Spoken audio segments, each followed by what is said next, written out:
Assalamu alaikum. Hurmatlı tuğanдар, hurmatlı mekendештер.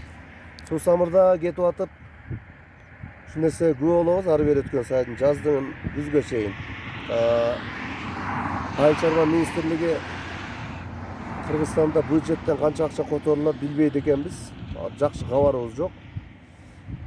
Кече Айыл чарба министрлигинен бирөөлөр спонсор болуп 10 000 сом каражат чыгарып ушул Susamırдагы şu талада өскөн тикен алты канак деген от да мынау жакыныраак келсе мынунун тикени бар. Кол менен да карманган мынау өтө тикенектүү да бир мал дагы жебейт.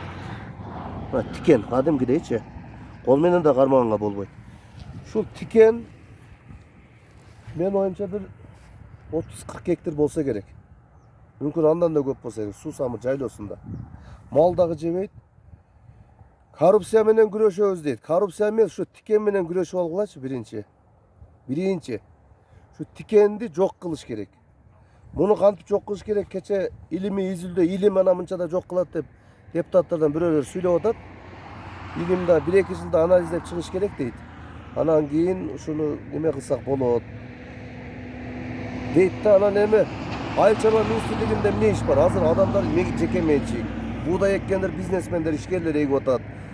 Мамлекет өз каражаттан эгип атканын жакшы билбейт экен, ачык эле. Маалыматым дагы жок. Айыл чарба министрлиги эмне кылып атканын.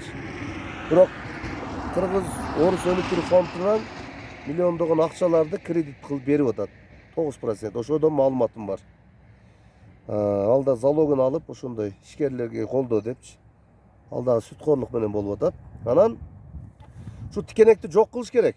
Айыл чарба министрлигинде иштегендер, эгер патриот болсоңор, ошо 5 000 айлык алган болсоңор, 200 сотрудник иштесе же 300 болсо 1000 деген акча болот, миллиондогон. Ошону ушул талада тикенекти жок кылганга айлыгыңарды которсоңор, 10 000, 15 000 айлык алгандар бар.